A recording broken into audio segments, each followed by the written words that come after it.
There we go. And I want to just do some levels checks, guys. So, Matthew? Check. 1, 2. That's a perfect levels check. And Carlito? Microphone check. 1, 2. That's it. Let's get right into this next episode of the Construction Live. One little notation. I'm going to point the finger at Carlito. Be late! Hey, it's me. On time again. That's all. That's the extent of my pointing the finger. Today, we've got a really cool show today. We got something different. We've got Matthew. How do you pronounce your last name? I know it, but I'm not going to. Oh, no problem. It's Palladina. Matthew Palladina. That's it. From e6Analytics. That's right. We've got a really interesting guest here today, Carlito. This is, we always talk about how guys in the industry know how to build, but they don't necessarily know how to build a business. Matthew's here to enlighten us and our listeners. I'm excited about this, man. I am too. You know, I got a lot of questions here. My track pants are like Sergio Valente's right now, man. Tight. That's I'm really excited. So, Matthew, tell me a little bit about. Wait a second. I just want to take a look. No, you're not going to take a look. Tell everybody. Okay, what exactly do you do? That's a really good question. I think I'm going to start by saying it's less about what I do. Oh, wait. Sorry. Let me interrupt you one second. Sorry. I got to start. We keep forgetting this. We are at Skylux Roofing again, and we got to give a shout out to Mark. Thank you so much, Mark, for letting us use the break room here. This guy's amazing. Anyone who's following us and paying attention, you guys got to follow Skylux Roofing. I would say, the best roofers in town. Give them a follow. Give them a hire. There he is, just walking by right now. So it's Skylux a company Roofing. Changing the industry. That's what they're doing. That's what we're doing. We want to hang around this vibe. That's what it is. Right. All right. So sorry, Matthew. No worries. Tell us about what you do and what you can do for guys like us and guys like our listener regarding our construction business. Let me start by saying this. You can't look at fixing or helping or making a business more efficient by just looking at the business itself. The first thing you got to think about is what makes you good at your job. It's your passion. Yes. Right? So you guys are contractors. We're all passionate. There's passion. But the passion that helped you get your business off the ground is probably not the same passion you put into actually running your business. Never. Well said. What my company does is our passion is helping you run your business. That's the passion that I have. When you look at, a job, you quote it, you get on site, you get your work done, and it's great. The product speaks for itself. But then you got to climb out of paperwork. You got to figure out if you made money on the job. You got to figure out how you're going to take the stuff that you learned from the job you just finished and how you're going to make the next job better. That goes into quoting work. That goes into, did I make money on this job? Did I quote enough? Did I buy the right products? Do I have to go back and deal with stuff? I'm going to say, myself included, I bet you 9 guys out of 10 contractors don't assess their business. I'm going to guess. But Manny, here it is. You're working so hard that you forget to learn, change, adapt, and make your business better. That's what this more is about. Efficient. Yes, it absolutely is. Well, think about it. You're not out there trying to build and hope to God you make some cash. I mean, Can't be. 99% of guys do. But that's a 9 out of 10. That's what I'm saying. I say that because I'm being like super sarcastic by saying that, because that's exactly what happens. When I talk to somebody who's interested in hearing more about what I do, they say, well, I don't want to spend any more time that I'm already doing on this stuff. But I know I need to do this. Well, it's like, well, of course you don't want to do it, because if you're doing that, it takes away from you doing your actual work. One of the things I always say to people is, picture running your business the way you are right now and thinking about that mountain of time that you put into doing all that stuff, doing your business the exact same way without that mountain of time being lost at all. And that, when I get started and work with people, that's what I give them, is their time back. Is it applicable to a guy who's just getting started and he's got one rental job going on? Or is this applicable once this one guy gets 2, 3, 4, and then he's a little overwhelmed? Or at what point should a contractor be listening to, understanding what's going on in his business on a paper level? If you're not thinking about that when you start your business, you're going to be in a position every day after that playing some level of catch up. You're catching up. Yeah. You never do. Well, but you never catch up. Here's the thing. It's impossible. Okay, what does catch up mean? I mean, aside from what you put in fries, right? Well, once you lose money, you have to forget about it and just move forward. But you need to understand, I was going to say, you need to understand why. That's right. I was just going to say that you can't forget about it. One of the biggest things that happens is, okay, so let's say you got a job going and it's going great. You know, you're dealing with changes, they're going great. You know, you have a happy client. You know, some challenges arise, but you're getting through them.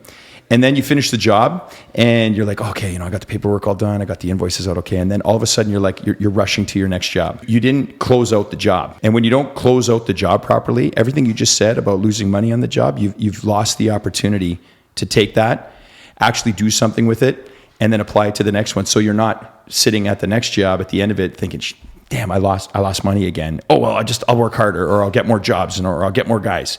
That to me, I coined that as a reactive business approach. And it's, you're not wrong in doing it that way. A lot of successful businesses operate that way. But the challenge is you don't want to just try to work harder to make more. You want to work smarter to turn what you're getting right now and get more out of it. Things like understanding, you know, the financial aspect of your business, and I don't want to get too, you know, technical or whatever. Understanding when the dollar comes into your company, are you following that dollar through right till when you can actually report it as a profitable dollar on the net side? So, you know, when you file your taxes, you see your income statements and all that stuff, and then, you know, you pay your taxes and you're a good business owner. But all that information that went into you following that dollar is being lost because you're not actually using that to change the way you're looking at the work you're doing. And that's something that I kind of always bring it back to first principles. A good business is not something that you have to be totally, you know, engulfed in software and all that stuff. A good business is understanding what it is you're trying to do, understanding it is how you do it, and then understanding the business of how you do it. And once you understand those three things and understand that, well, I don't want to go back to school and get a business degree or whatever. I just want to know that it's going to be taken care of. Let's backtrack a tiny bit, right? Because the thing is, I know that when I first met you, it was a lot of information and I was overwhelmed. And I was like, holy crap, how am I supposed to understand this? Is there a way that you can kind of explain this where it involves 2x4s and fucking nails? You know what I mean? Absolutely. Where it's kind of like their language. Because we get that all these young guys, they all started off by laboring for somebody else that was running a business. But that person was running it a certain way. And it could have been right, it could have been wrong. But we know that the majority of them it's wrong. If they took those skills and they started their own business because they were ready to take off and go on their own, they're probably making the same mistakes. So we don't want them to make the same mistakes. We want them to learn from those mistakes and then develop their business from that. So how do you bring it to the 2x4s and nails? Yeah, so let's get a young contractor who's starting off on his own or her own and starts a business and gets that first job and call it whatever. It's a bathroom, and let's go from there. Perfect. Step one, what's your contract look like? Very good. How detailed is it? The details are very important, but if you have details on the wrong stuff, then it's just a lot of pages of garbage. It can also scare a customer away. 100%.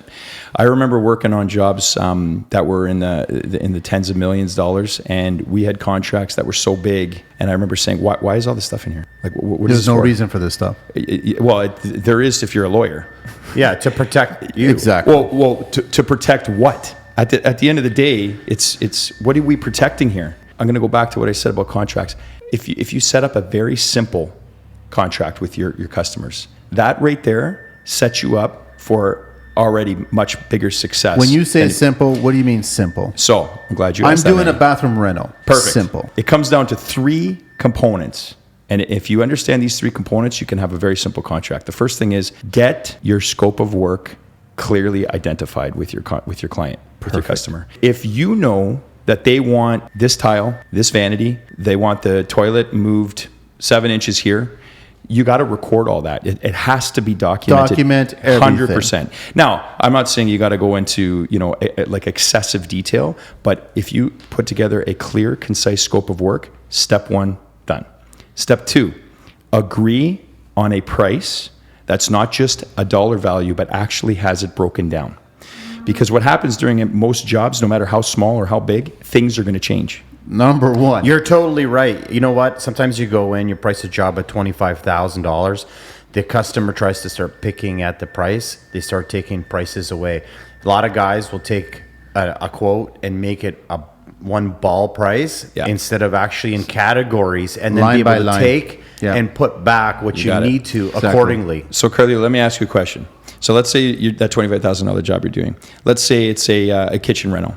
Let's say the customer agreed on a cabinet finish, and let's say they saw something on Pinterest or whatever. Oh, and my favorite! And all of a sudden, the new finish they want is a let's say a $5,000 increase. So now you're thinking, oh crap, okay, how am I going to deal with this? A lot of times it's reactive. You're like, okay, you know what? I'm just going to get going on the product. You know, you're good with, it's around 5K. Let's go with that. And then you finish the job and it actually was say 7,000. And then there was issues with the install because the brackets you used or the handles were different. You know what? This sounds so familiar. It happens all the time. It does. And it happens on project. Not even on every scale of project. So how do you handle that? You clearly identify when you're talking about your budget, exactly what your customer is going to get in itemized fashion. Even though that they change it. So at that point of changing. When you're talking about a contract negotiation, you haven't started the work yet. No. You're still in the courting stage, if you will, right? Yep. So the customer, they like you, however they got you, whatever, you're sitting there and you guys are both on the same page. Let's strike while the iron's hot. Make sure that same page is exactly the page that you want it to read and that they understand exactly how that page reads. If you itemize everything and then all of a sudden their $25,000 job in their minds turns into $37,000, and you know because of each of the items that they've picked and that they've agreed to, well, this is your budget. Well, we agreed to 20, but we didn't agree to anything yet. It's 25,000 is what you had in your mind. What you're looking for is 37,000. How do you want to deal with that? Because we have to either scale back your job or you need to bring more money into the contract. By doing it that way, you also give the contractor the ease and freedom of going back into that quote and removing stuff at the to time get the job. But what's even down. more important than that is that you're going to get now paid for your time and the change order. Yes. And that's what's even more So important. that's number 2. So what's number 3? Number 3, again, we're still at the contract stage. Yes. Schedule. Your schedule is so important so that they understand the expectations you have of them. They know what you're going to promise Payment to deliver schedules. on, and that you know that they know. And so, your schedule is in bed with the scope of work. Correct. And your scope of work is in bed with the amount of money that's being asked for. You got it. Everybody's all in. There's one big king size California king bed here is what's going on, right? So I like that. That's the simple. Well, Manny, it brings it back to what we talk about every day. Now we rely on our trades to be just as efficient as us and as honest as they can be as we are with our customer. Yes. Exactly. Those are the 3 things in a simple contract. And you can be, a young person starting out their business, the startup level, it's your first job. There's no reason why you can't have a really good sound contract by just focusing on those 3 things and clearly identify them in the contract. The other thing before we leave the budgeting side, you need to consider as a contractor a contingency. For sure. There has to be a line item for that. 100%. And it can't be where you as a GC have to take your profit from. It has to be an individual line item. And that line item typically is a 10% value off of what the project's worth. So if it's a $25,000 job, it's a $250 or $2,500 contingency. Here's a question that I'm asked all the time is, should you put your actual profit line in your actual contract? That is something I don't want to touch on too much because that's where you start talking about competitive edge and how different contractors do different things. Your profit margin, on a construction job is typically in your GC fee, right? So whatever that is, if it's 10%, well, then there's your implied profit, right? I think it should be 30%. Well, whatever it ends up being. Good luck. 10% is really nothing. Good luck. What's that going to cover? I have yet to meet a client that's going to agree to 30%. I'm sorry to say. So I really like what you're saying. I'm on the same page as you. So I have a 16-page contract, and that covers any change orders. I think the first problem is when you're making a contract with someone or doing a construction job, you should never become best friends. It should be business. 100%. So at no point until the project's done, you should never become best friends or friends.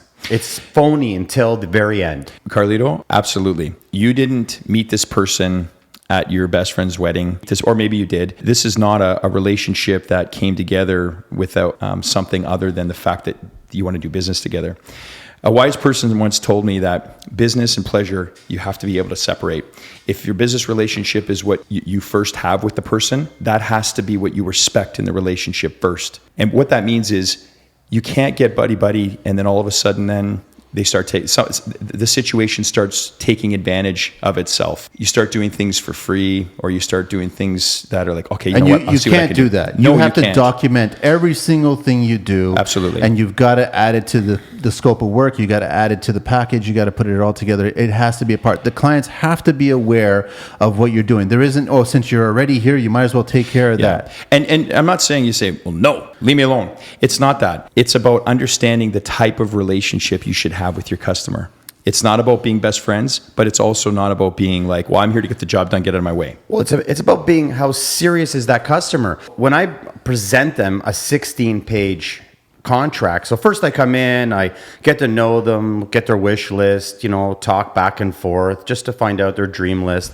When I give them that contract, basically 3 out of 10 will accept it and 7 will run, which tells me who the 3 really serious contracts are. When they see a 16-page contract that protects them and me, they know it's serious, and I know I have a serious customer. Having a 3, that's a 30% success rate on your bids, right? Or is this just when you're past the bidding point, now you're trying to negotiate a contract? Well, I'm never worried about bidding. You go in, you don't worry about getting the job. Be yourself, you're honest, you go in there, you just talk about the job and what you're going to do. If you get it, you get it. And if you don't, you don't. Yeah. The second visit, though, you should be paying $500 for me to come. Mm-hmm. And if I do come and you waste my time, I made $500. Mm-hmm. If you chose to have me come back, you get that $500 back on the contract. Mm-hmm. So now we're both on top. Let me just stop you for 1 second. Sure. I came across a quote recently that kind of adds to this whole thing, because we've had this love-hate relationship with clients, right? Well, me more than you, I guess, but I do too. Whenever you go in there and you give a price, and all of a sudden the clients will always say, you know what, I found other guys who could actually do it for less. Mm-hmm. As a contractor, your reply to that should be, well, actually, you know what? I've got clients who have actually paid more. So it's perspective at that point, right? But what's the need to even say anything? Say, you know what? Oh my God, Manny, 2 for 3. Oh, by the way, Manny was late last week. That's two. Okay, we're both even, Carlito and I. Matthew. All right, let's get back to it. I really like what you're saying. So for me, after 30 years of business, I realized that I was putting 80 hours in a week. And that's not even an exaggation. That's a lot. You're working 7 days a week. I'm sure you're that's working very 16 accurate. hours a day. Equal it up. It's right there. You're losing your family, your personal life, your friends, your mental capacity. Yeah. So I'm trying to learn how to make 40 hours efficient. And 40 hours is still too much. But the making key 40 hours efficient. This is really important about how we all have the same amount of day, right? It's the same amount of hours per day, per week, per whatever, right? So if you commit to a certain, we talked about this. We talked about how you give a certain amount of hours per work day to get the work done, and you make it as efficient as possible. So it's the same thing with you, that Matthew, you're saying that when you run your business, it becomes more efficient. So if you plan all this stuff, sure, there's going to be a shitload of work in the beginning to get it going. But once you get it going and it's right and it suits your business, then it will become efficient. It will. As we're going here, there's a few things that'll actually elaborate on that point. Before we get to that, though, I want to go back to, you asked me about 2x4s and nails. Yeah. Contract was the first answer. We've established the importance of a good contract. To your point there about efficiency, the next step that anybody can take, no matter how big the business is you have to progress monitor your project properly. And the reason why that's important. That's a mouthful. Progress monitor the project properly. Yes.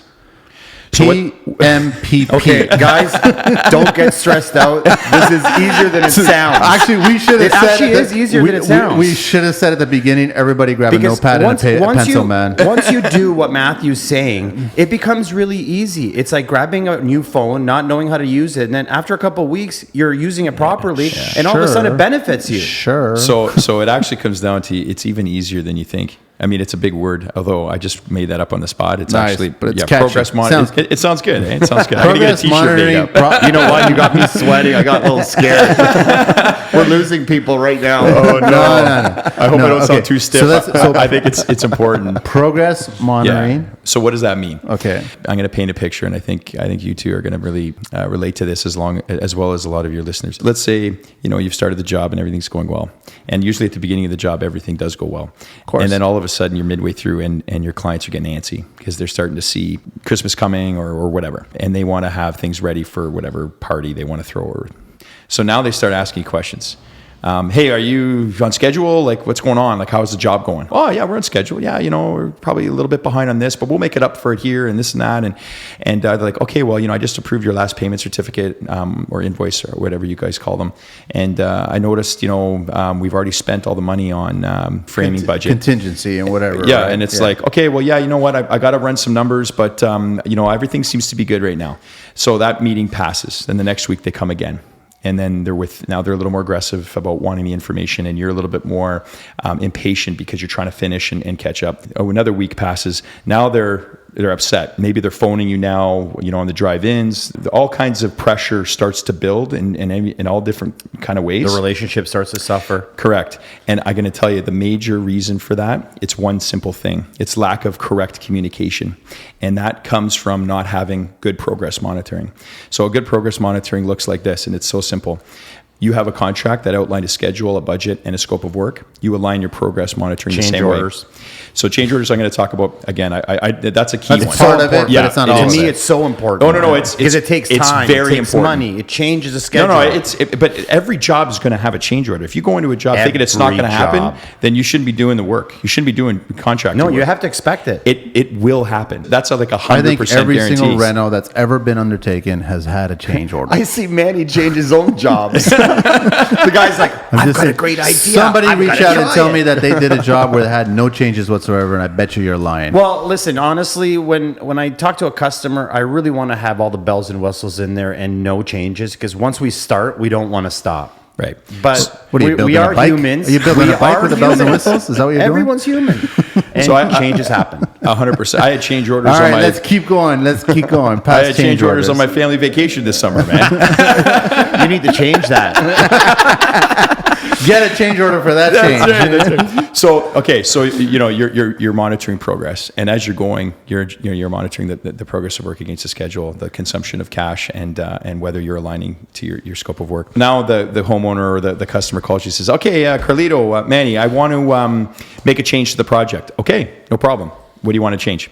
Well, I want to make this wall bigger. I want to make this room bigger, so we got to move this wall. Okay, no problem. So before we move forward, I want you to know 3 things. 1, your ask is going to impact the budget. It's going to also now be an increase to your scope of work, and it's going to Schedule. It's going to cost you more time. Well, now the schedule is obsolete. No, it's not. It doesn't No, really it's not. count. No. Well, The schedule has to be modified now, and it Yes, has to okay, you're reflect right. the change. You're right. So the moment that you fuck around with one domino in that pyramid or whatever, absolutely. it affects everything, and you have to be ready for that. A schedule is not a bunch of dates on a scrap piece of paper, and I'm exaggerating. I'm just using that. No, as it shouldn't be a scratch. It shouldn't. shouldn't be crayons No. or pencil or crayons. Crayolas or whatever, right? Yeah. Coffee stains on. Well, I'll give you- Cucumbers? Yeah. That was the last guy. Eddie. Oh yeah, Eddie. I wonder how Eddie's doing. Maybe Eddie should listen He to doesn't this. have a contract. No, leave Eddie alone. And that's why he'll never have a job. Next, please. So you've now identified the change. It's change order number 001.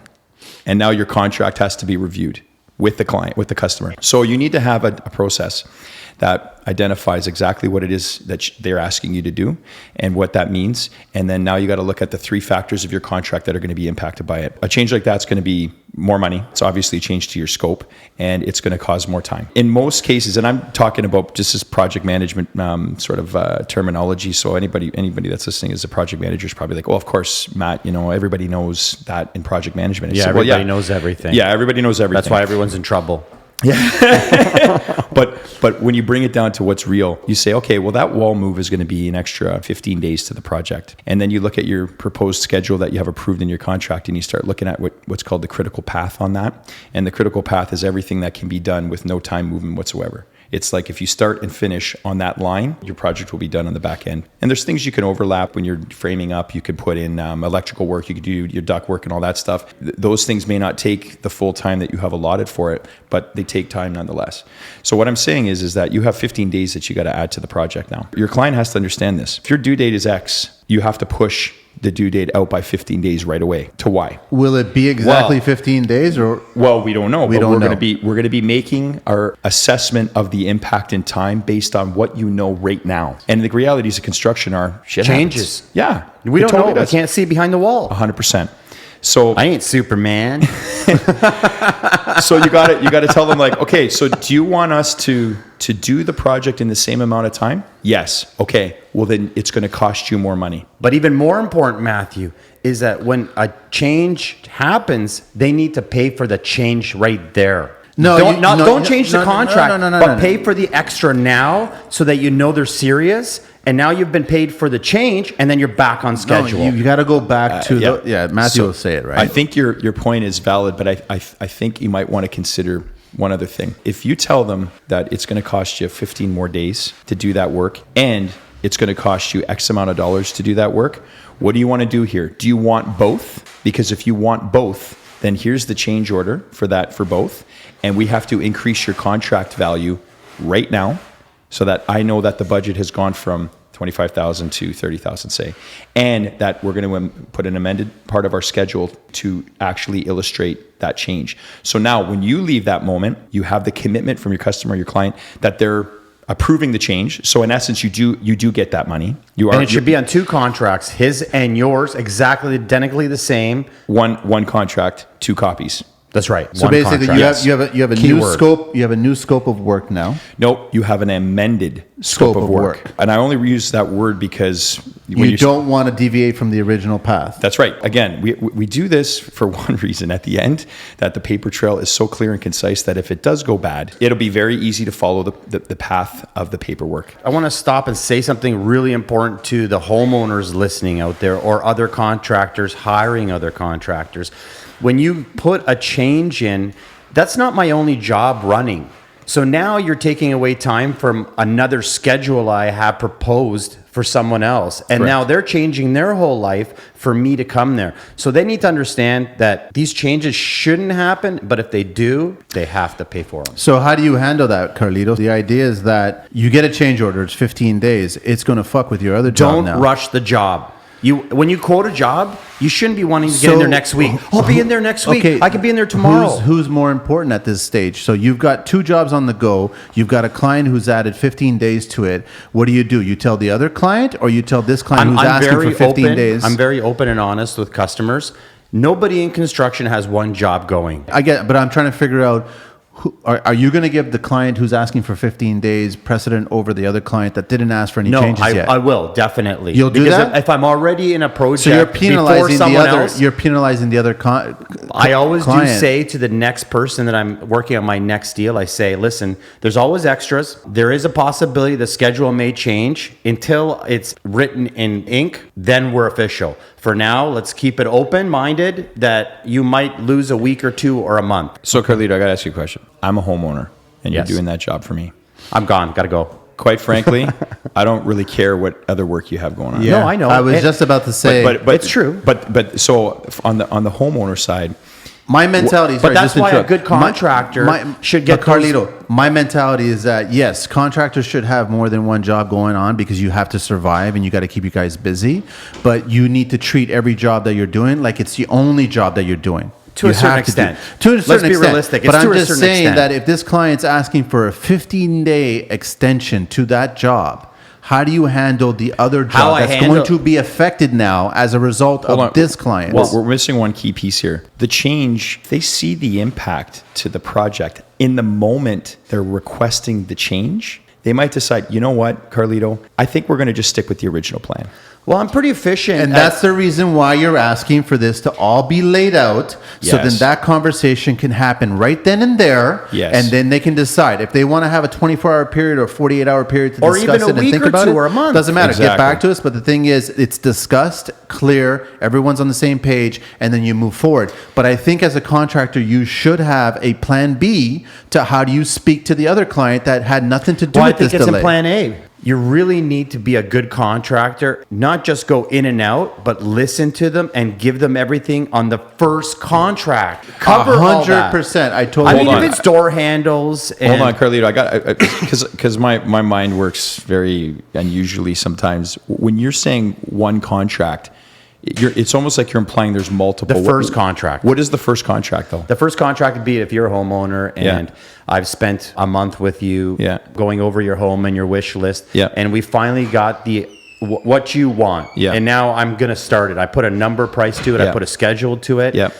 I don't want any changes. Because I kind of have to think about the next person, even though you're my most important But we customer. all agree there will be changes. So I'm just trying to get to the point of how But they should be small changes, not big changes. No, but even one change is going to affect your schedule, which means it's going to affect the other job. One client is on board, everything's running smooth. Another client threw a curveball and is asking for a potential delay of 15 days. Let's just say it's 1 day.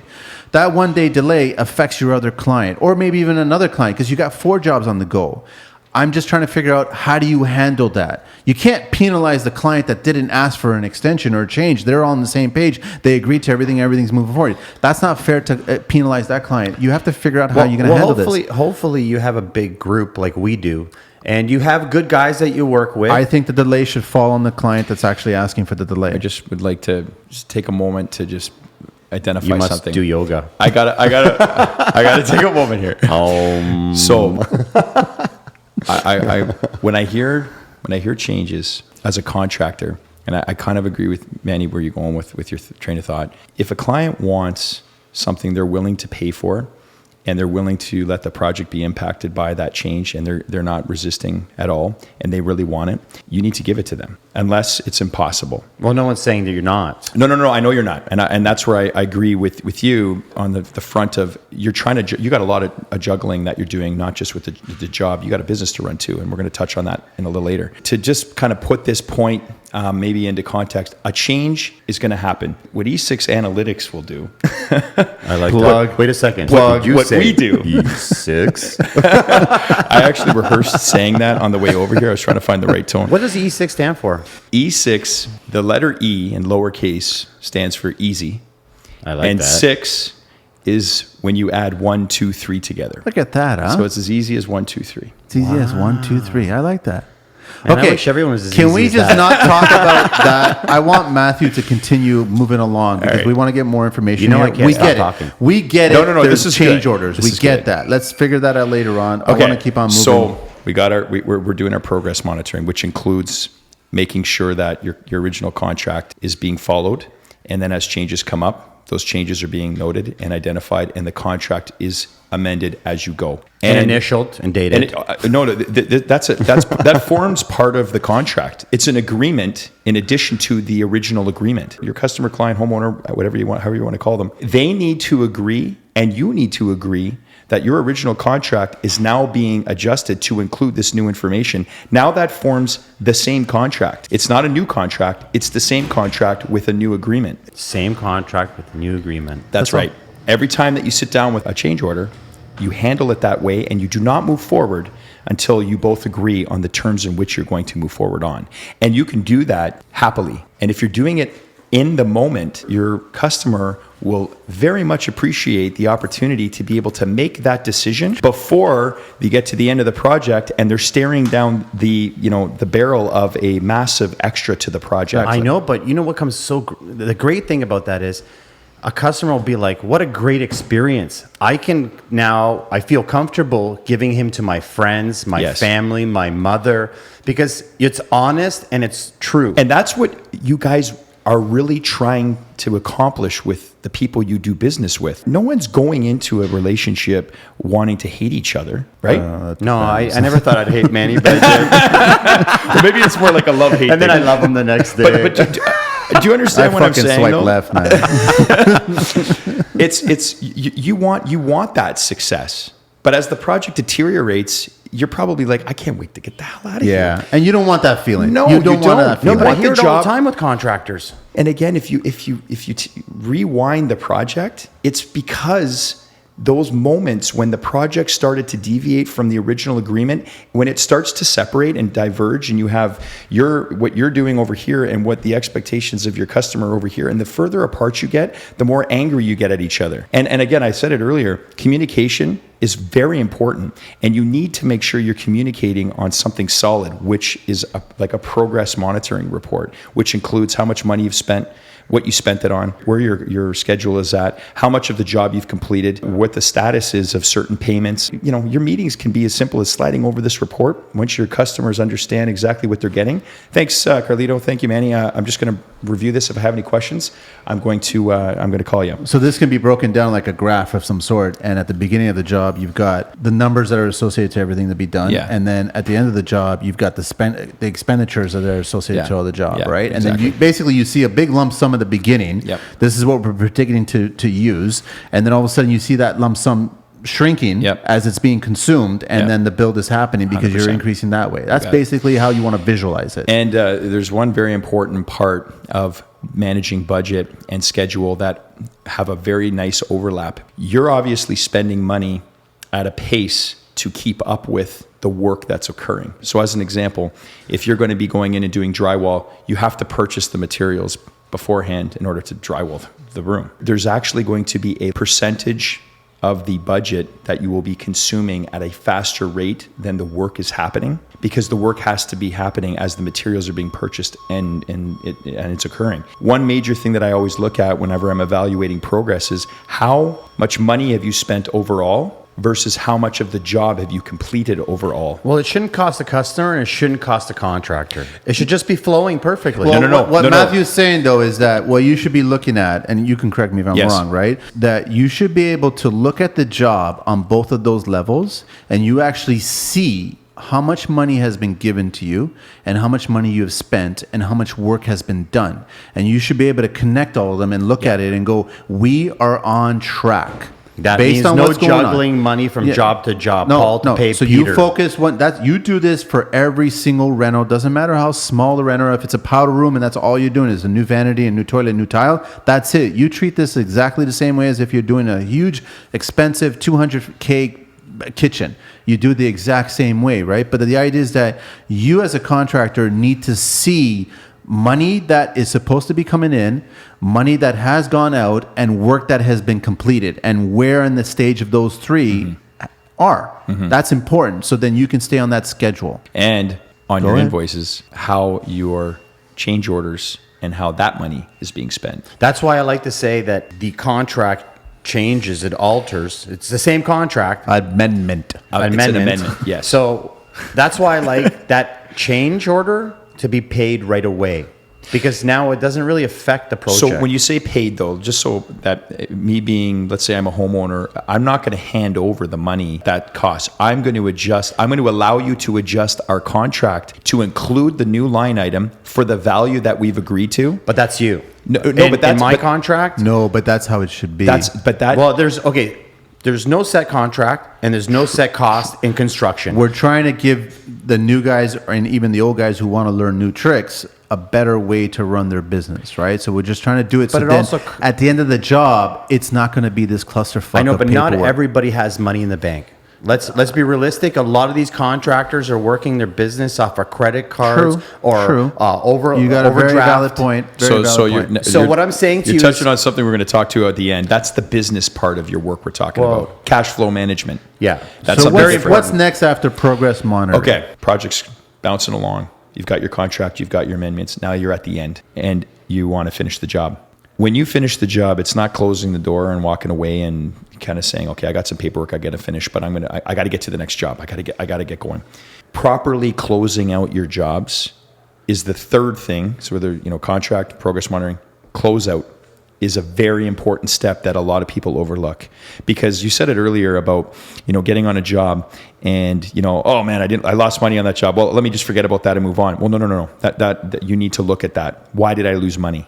The job could have gone great. I agree, you should, but what I want people to realize is that you can't take money from one job and try to okay, we know that. That point's already been expressed. I don't give a fuck about that. What I want to focus on is how do you close a job, because there's a huge amount of variables here, right? Because we can close a job and for whatever reason, a client can turn on you, and every contractor has had this confronted with them. The final payment, time to renegotiate. Oh my God, I hear this all the time. Okay, so that's part of the closing out of the job, right? So if you've done everything and everything works out great and everything's been progress monitored properly and all the changes have been taken care of and we're still focusing on this one job and now it's time to close out the job, how do you fucking handle that? If you've done step 1 and step 2 properly, the closeout is basically a summary of all the payments that have been made, the contract, all the adjustments that have been made to the contract to form the full contract now, and your final payment certificate.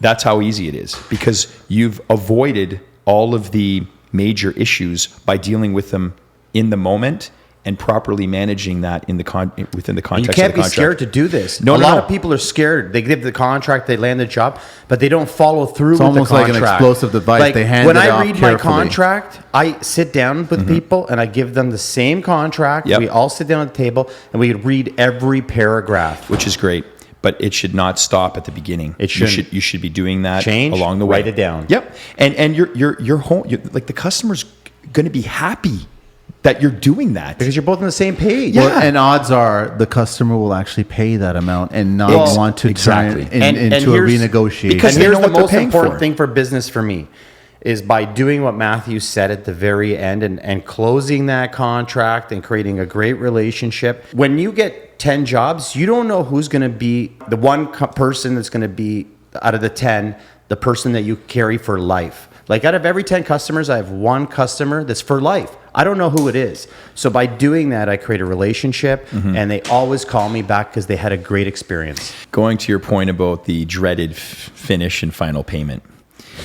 and a lot of people, and I'm sure there's contractors that are driving to that last day on the job and they're probably like, oh my God, how the hell am I going to deal with this? They hate it. Of course. Well, it's been this impending doom they've probably felt for a while, and all of a sudden it comes to a head, and you're staring across the table at each other. They're trying to figure out what you're going to do, and it's if you've done the project very reactively, then that is inevitable. Because there's going to be things that you've paid for that you forgot about. There's going to be time that you spent, or this contractor finally submits his bill to you or her, and they now are a little bit more. So you didn't manage that part properly at the time. So you're just kind of like, well, I'll just deal with it at the end. And that's that whole pit of the stomach. I'm screwed now. Now I'm in negotiations. The job was $25K. It cost me $35K, and they don't want to spend any more than $2,000 more. And now I'm $8,000. What do I do here? Right? I mean, these are arbitrary numbers, but you catch the drift. But that's the situation that happens a lot. Well, that's also a really important point is that you have to have a stipulation in that contract saying that if something occurs other than what we've stated that will go so smoothly needs to be addressed at that point. Yes. So like if I run into a problem, I tear down a wall. But that's going back to his progress monitoring where you got to be so diligent about that. You have to do this shit. But we're also at that talking moment. about losing money. And a lot of people lose money because when they open that wall and they see the problem, they just go, oh, screw it. We'll just push forward. And they don't talk to the customer. No, a good contractor is going to and actually have a conversation about that. But that becomes the scope of work where we're actually changing things and we're amending, and all of a sudden. So, Carlito, you're touching on a really good point here so there's two things happening here. You've got good business practice that is going to get you through the project comfortably, well, and all that.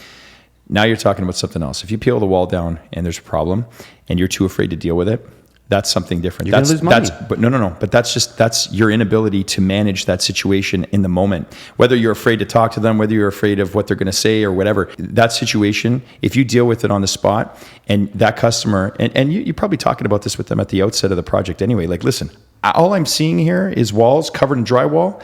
I'm going to base my quotation on a standard demolition. We don't have any. There's a clause in the contract that actually unforeseen, right? So it's like we can't see it until we open up the walls, and then we discover it. Then we discuss it. I'll put a level on the wall to make sure the studs are level or in and out. Like I know the problems, right? You do. If you communicate that at the beginning, and again, I'm not saying you're going to solve all your problems by following this process. That's right. You're totally right. That's not what this exactly. But what you're going to be getting with this, following a process like this, is you're going to be equipped with information that is within your contract that will help you to manage that properly so that you can leave that day knowing that unforeseen condition is going to be managed, and your customer, your homeowner, is going to leave that conversation knowing that I have certainty at least on how the contract is going to be adjusted. I can trust Carlito and Manny to do the right job here. They're going to let me know what the cost impact is going to be. I have certainty, at least to the best that you can give them. And the relationship that you build by doing that along the way allows you to be more comfortable in those conversations, especially if you're a new contractor and you've got to reveal something to your homeowner that's not something they're going to want to hear. You're developing a comfortable relationship based on not your hunch or not your just trust me, it's going to be fine. Yeah. Like that thing. I've heard that a few times. Yeah. Is it fair to say, Anthony? Fuck. It's okay. Is it fair to say? Anthony, we got Anthony here today. Just call me Tony. Is it fair to say, Matthew, that you should treat this the exact same way for your sub trades? Yes. A simpler version of this, but for your sub trades. 100%. So you go down the same path with your sub trades. They're going to love it because that gives them the opportunity to have that same certainty that you're giving your customers. They're going to have that certainty with you. And then you talk about repeat customers. Well, your trades are the same. Sub trades, huge. They're your repeat customers too. And if they know that you're like, listen, I'm not going to snowball you. I'm not going to say, trust me. And then at the end, you're left hanging without, being paid in full. That relationship that you're building with your contractors, your subs, is very important to delivering a great product so that at the end of your contract, you're not dealing with a new electrician each time or a new tiler or a new whatever. Well, you said something. I've been kind of like, I'm finding you really interesting, so I'm letting you talk. I'm really having a hard time here. When you are doing a change in your contract, you have to have both parties there, the husband and the wife. No. Hold on. No. No. Because you know what? If you're all on the same page. No. I'm telling you this right now. You have to have one person who's going to be the signing authority on that. You do not get two different people to do this because you're going to get two voices. So one of them has to give up the power of the fucking dick, and they're the ones that are going to be signing off on it. I totally agree. We just got real here. I'm just saying. No, Manny, I agree. just saying, man. One person should be in charge of the yes and no, but they should be both there and present on the changes. That's on them. Sorry, I got to step in here. At the end of the day, a lawyer, if they're going to be looking at the situation, they're going to be looking at who did you receive an approval from? And was that a binding approval? If you're talking about, I need the husband and the wife here. No. You need your client there. And however you've decided on how you're going to approve things, that's something you need to be considering in your contract. Okay, so you know what? I'm constitutes of approval? We're going to make You get both clients to sign. Party is the approver. Exactly. Is the approver, and I don't care. But so I just did a job, and the husband's like, "Well, we talked about this," and I'm like, "Well, I never spoke to her about that." And then she says, they will well, do I that. told, They will play that card. Yeah. They will play that card back and forth. That's right. So in your contract, both of them fucking sign, but there's also another signature that says that this person is the one that has I the usually final. bring in a worker to be a witness. No, honestly, like I know, but that's done. What I want. Okay, Matthew. So we're at the closeout. We're at the Yes. closeout part. These are very good conversations to have because you're thinking of an experience that's helping you to try to understand these are what my you're going to failures. do. But see, now you're doing exactly what I was saying earlier about when you close out a project, you should be taking that, whatever you want to call it, a failure, a learning lesson, a mistake, whatever you want to call it, and actually turning that into something tangible that you're going to use on your next job. And never do it again. A mistake is only something you've done twice in a row. A learning experience is when you do it once and not do it again. That's how I always look at it. Dun dun dun. Oh man, he got turned on. Okay, so hang on. I still want to touch upon some other things as well too. Okay, so that's the closeout now. So we've got a happy job site. We got a happy sub trades because we did the exact same thing with the sub trades. You got it. We got a happy client who actually paid you your final bill. Yep. How do you as a GC, now I'm talking about the GCs, how do I look back at this and go, how much money did I make? How much money did I lose? Where could I have saved? Yeah. Who was dragging their fucking feet and I never want to hire again? Yeah. All that bullshit. Okay. Because I'm assuming E6, 1, 2, 3, easy, But he's a nice guy, man. pulls that shit off for me. Yes, you're touching on sort of the next part of this whole thing. We need to learn. We need to learn from that. You do. But more importantly, you need to understand the construction business is two things. There's the delivery of the construction itself, like we just talked about, contracts, schedules, and all that stuff.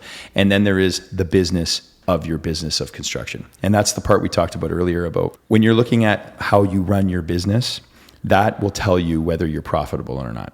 And it can't be that you look in your bank account and you're seeing these payment certificates being paid and you're like, oh, wow, it's great. I got $200K in there. But meanwhile, you have $197,000 in outstanding HST. Well, whatever. Whatever it is. Pay your HST quarterly, ladies and gentlemen. No, the CRA would want that. But For our American listeners, HST is our tax up here in Toronto, Canada. 13%. Oh, for fuck's sakes. It's not applicable. But so to your point, Manny, so after you've done your job and your closeout, and the project's great, and you're getting ready to bid some new work, you want to do an evaluation on where you are and during the year and see how profitable you are. So that's what I was talking about earlier about income statements, your bookkeeping, understanding financial ratios, understanding what it means to go to take a dollar from gross to net to find out if you've actually been profitable. You need to evaluate at the end of the project those exact things. So if the project was 100,000, did you actually make, I think you your mentioned 10% or your 30% or whatever. Did you make that? That is very important. If you didn't make that, then something went wrong or something didn't go the way you had planned it. And you need to take that information right then and there once you've made that realization and apply it to your next proposal. Good luck landing it. Well, no, not necessarily, because you got to be smart about it too, right? Whatever your GC rate is going to be, or however you want to generate the profit equation for your business, you need to understand at any given moment in the year how your business is functioning and how it's doing from the numbers perspective. And I always talk about bringing a number from gross to net, because if you know what your gross profit margin is on a project, do you know what your net profit margin is? Because the gross to net is where you take the money that you make and you run it through operating your business, buying your trucks, buying your tools, paying for insurance, whatever. Operation. Corporation. Masturbation. Not the same, Manny. Not the same. Constipation, no. Constipation. Okay, it's is the same. applicable. Yeah, it's the same. So you need to understand those things. And again, I don't want to overcomplicate it, because like my E6 stands for. No, this has been great. This has been very simple. 1, 2, 3. Easy as 1, 2, 3. One of the things that I always like to say is, if it's not simple, if it's not effective, and it's not value added to your business, then we're not doing it. You're totally right. It has to be those three things. Totally right. And it can't be one and not the other two. It has to be all three. Miserable. It can't be hard. All three. You're so right. Absolutely. I've developed for certain customers in the past, certain clients, I've developed financial monitoring systems that allow them to put the information they get from their income statements right into a program it's aligned perfectly with how a balance sheet should look. And it'll produce financial ratios, which is what we're talking about here. So understanding things about how you're profitable and understanding how you're going to grow your business effectively. At the end of the year, if you're just thinking, we did 5 jobs this year, I want to do 10 next year. Okay, well, first of all, is it 10 jobs, or is it a dollar value in revenue you want to make on your projects overall? That's a very good point. Don't look at the amount of jobs you're making as much as the amount of income that you're correct looking towards to make. If you did 5 jobs and your margin was really poor, when I say margin, your net profit margin, that's the money that gives your company value. If they were really poor and you recognize that, then you shouldn't be taking on more than 5 projects next year. You should be doing the next 5 projects more efficiently so that you can raise the gross to net value so that your net profit increases, not necessarily your gross, right? And hopefully the quality doesn't suffer. Well, but see, that's like when I said earlier, I enjoy the business part of the business of construction. Like, that's where I live. But you, as the contractor, you need to swing the hammer the same way. You need to be cutting those miter cuts the same way. You need to be making the same precision on the work that you're doing the same. But what you need to also be doing is making sure that at the end of the job that you're increasing the profitability of that job, not simply just by charging more, but by actually making what you are making work for you better. Here's a question for you, Matthew. Where are contractors losing money? Well, I can tell you, in the experience that I've had, it's not taking a project through what we first talked about. Because what ends up happening at the end of the job, and you're almost feel like you're forced to do it because you want to get the hell out of there. You start tapping into the money that you're going to be making on that job, and you start reducing what is you're entitled to just satisfy the situation so that you can move on. And be happy at the job. Yeah. And you're leaving that money on the table because you didn't take the right precautions. Well, I shouldn't say precautions, the right steps through the project to make sure that you're securing your investment in the work too, which is what you're owed as a contractor, your profit. I can tell you is the biggest pitfall in loss of money is that you've left things to the end and then you're scrambling. The relationship goes really sour and it goes to like a litigious process. Now you're going to be spending even more money on hiring a lawyer. The lawyer tactics, letters start going back and forth. I want to see the information in this format. So now you're spending, and this is not a knock at lawyers. Lawyers have, their purpose and their involvement too. They do. Well, but how many people take contracts seriously? I see 8 contractors out of 10. That's 25,000. That's 15,000. Can't do it that way anymore. No, I know, but Can't let's be do it. realistic. This is what's happening out there, and this is what we're trying to change. By bringing Matthew on here, it's about awareness and how to change your business. The right? other thing I want to talk to you about, Matthew, is I know that you've spoken to me about this, is how he's figured out a way how to analyze your team. Oh, shit. It's true. Because we have talked about this before, about smokers will get an hour extra a day on breaks, which right. is an hour loss to your production value on the job site. And really, believe it or I not- completely disagree with that. You disagree with it? No. Them smoking. I disagree with them smoking. I personally think that smokers are selfish and they think more about themselves than the business. There When goes someone- there goes that sponsor. No, I know, but you're going out for a smoke 5-6 No, times I agree with a you. day. So Matthew, you have. I don't want you to get into depth about that, but there is a way to look at your business on your trades, even your suppliers and all this other stuff, to try to figure out where is all this money going. Is there a way to either negotiate a better supplier rate, delivery, save money there? So all of a sudden you get one price that's been presented in the contract, but then you save a few bucks on that, and then it gets delivered, and you save a little bit of money, and that goes towards profitability, and so on and so on, right? Sort of two things here. So you have your labor.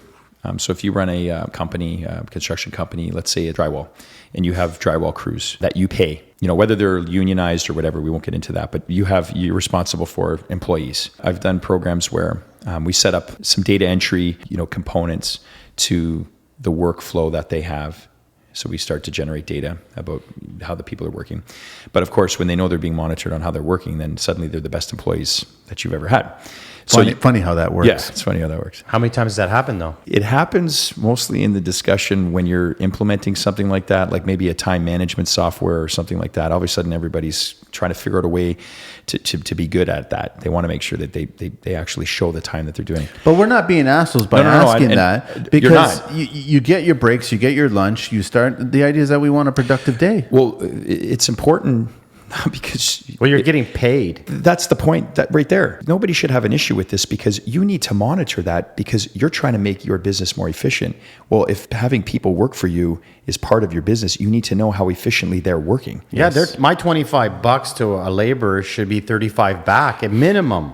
Well, whatever the return is, Whatever the amount you is, want to know. You want to know that these workers, women, men, whatever, like you want to know that they're doing a good job for you, and monitoring that should not be a problem. But the other thing is, when you're looking at performance data, performance measures, if you use only one data stream, it's going to be it's not really representative of the full spectrum. So you have to look at other things too. You have to look at the work that they're doing. You have to look at the type of equipment you're providing these people to do the job for you.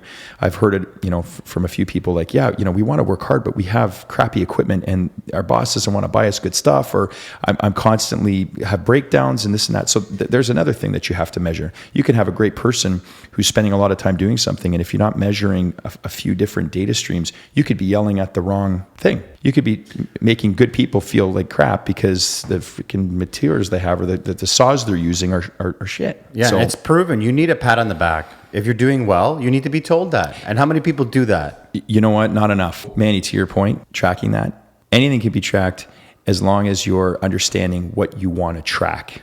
If you're just going to stand and wait for people to make mistakes to go, I know that you were doing this, you or don't want to or do you that. were Nobody doing wants to work that, for you and then. what the hell? Or, You don't want to do that because it doesn't benefit them. It doesn't benefit your business. This is really about you want to build your business. Of course. Everybody gets into this business to actually build a business and be 100%. profitable, right? They do. A lot of time and money is being wasted. And if there's jokers out there who want to fuck around on the job site and not work a full day and give us the production that we need, then get out. Sorry, one last thing on that point, because you said labor and then you said your subcontractors. Suppliers, yeah. Obviously, with them, you're going to have a contract of what they're being asked to provide to you. Yeah. And we talked about this earlier on setting up the same type of process with your customers as you do with your subs. So your sub is going to be giving you a guarantee or a contract based on what you've talked about. So if it's to deliver 2x4s, they're going to deliver you the 2x4s based on the contract that you have with them. Now you can start to measure things like, okay, you said it was going to cost X. Your invoice is Y. Why are they not the same? Why is my proposal not the same as what I'm getting asked to it. pay here? Yeah. Well, Manny, Carlito, we didn't have enough stuff, so we had to go over to this guy's yard and get this. He's like, yeah, I'm not saying you gotta, be an idiot about this, but why is that my problem? I didn't ask for anything more than what exactly we agreed to at the beginning of this. If you set those things up with these guys, with these subcontracts, then you can apply the same exact type of monitoring process and close out with them as you do with your regular customer as well. And that protects you at the end, so you're not getting all these bills that are way over and above, which they'll happen. I mean, you can't protect against that either. Some new people you're going to work with, maybe a change in management or whatever, things happen, right? But that's the part where if you have the process set up in correctly and you're monitoring it properly, you'll be able to deal with that right away. In that second. Right away. Okay, so we're gonna close to wrapping it up. So let's get some final thoughts in here. I have a business, and I want to implement you into services, it. To I can't go back to school, so I might as well hire someone that's already gone to school and use their education. I think it's fair to say that this is not something that we want to take on. This is something that you have to hire a person like Matthew to do. This is a really important. I'm Go so ahead. glad you're touching Shoot. on this. And this is the last thing. I actually have my last note on this. How many times have you been approached by some form of software company that wants to say that they have a solution to what you're dealing with? Can I express my opinion on that? And I was leading to this. How much does it cost per job or overall per year to have you do this? Here's my problem with that software, those software companies, and they call me all the time, contact me all the time, is it's not catered to my business. A smaller business. Yes, I'm not a massive business, but it's not, even still, it's not catered to my house builders, business, insurance companies. I found a certain kind of accountant for a reason. I found a certain kind of anything for a reason. So this is applicable to the same way. So I don't need some huge software company that has a general blanket over the concept of managing your jobs. I rather have someone who's looking at my business, figure out what's wrong with my business, correct what's wrong with my business, and make suggestions and actually find out where to make money, where's losing money, who to get rid of, who to fucking keep, who to treat like go, all that shit. Find out that shit out for me and then make everybody happy. But also, if you're having a business, you need to make time and you need to make these changes in your business. Or you're not going to move forward. This if you has keep to doing happen. the same thing, This the has to same happen. routine, Yes. you go to work, you do the same job the same way, And then if you that go means, play hockey, Matthew, and am you I come fair back to work. am I fair to say that if you're a contractor and all of a sudden you're feeling overwhelmed because you have taken on 4 jobs, 5 jobs, and you are Peter Paul in it, going from one job to the next, and all of a sudden, is it fair to say, stop? Just stop. Finish that last job. Stop. Take a month or whatever. Take 2 weeks and get a grasp of your fucking business and organize the shit out of it. What you're doing is describing like that kind of aha moment or holy crap, I'm like in over my head moment. Yes, if you're feeling that, then all you're going to do then is compound the issue by continuing to address or deal with the business you have in the same type of way, but only now you're under mental pressure to deliver because now I'm like, oh my God, I got all this stuff on my mind. Let's just take a step back. I mentioned software. A lot of people at the issues they have, and they think, okay, well, I'm going to get a piece of software to do my manage my financials, or I'm going to get a time management software, or GPS software. Those are all great. I don't want to knock the software business because it's obviously very lucrative and it's good. Excel? Well, no, and there's a lot of great products out there. I read about them all the time, and there's a lot of good thinking that goes behind them. What I do is I don't push software. I use software. I develop software. I use an Excel-based platform, and anybody that's develops is probably like, oh, is that what you use, Excel? Oh my God, you're so sophisticated. But I'm not trying to impress you by some software. No, I'm trying to impress I'll give you an by, analogy. We all use a circular saw. We all use a reciprocating saw. We all use an impact drill. Excel is is how we use it. Exactly. It's true.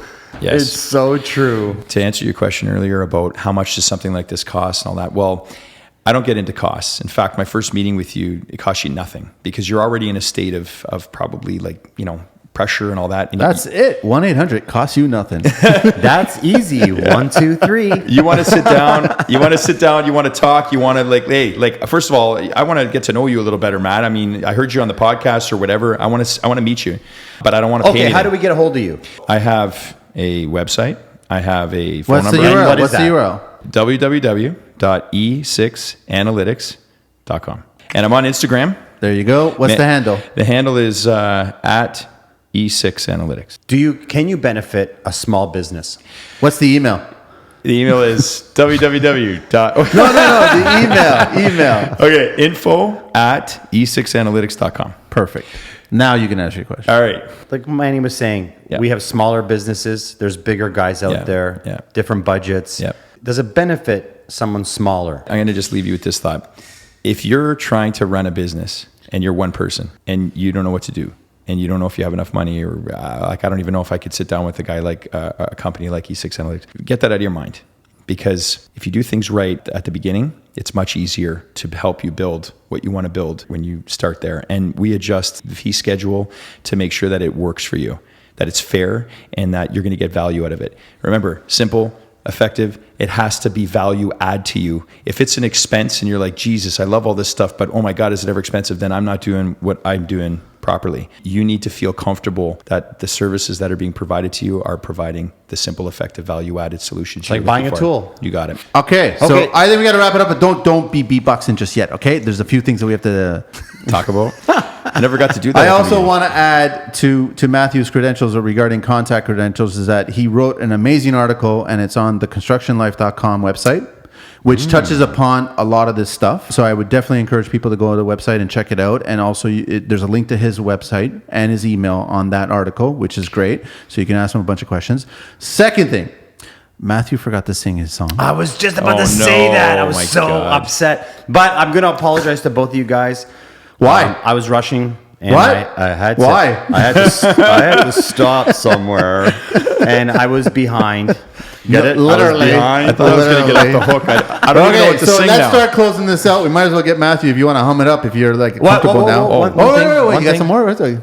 We're just asking people, what do you see in the future as a change, and what do you want to change in your life? That's a great question. I want to change one thing. I want you to wake up in the morning and be able to love what you do and not worry about those things that give you stress, which is that business part. I want you to be able to wake up and be like, I know that's being handled, so now I can go to work and rock it.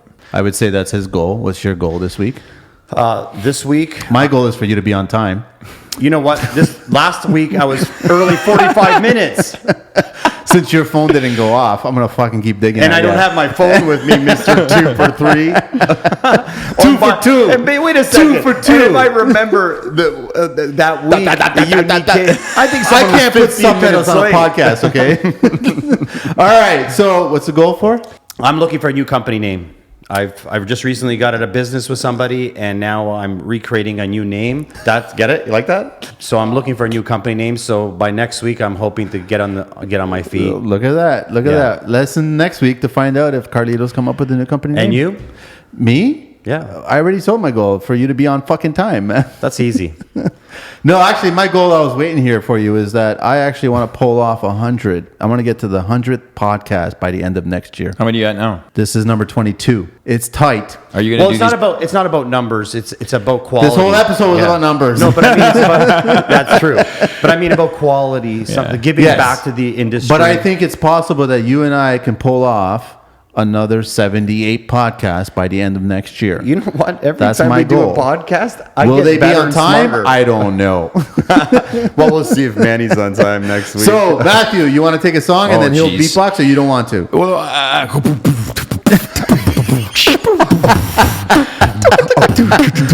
Thank you very much, Matthew, for joining us at the Construction Life. And I felt like we were back in school, but this was a good lesson. Lots of lessons learned.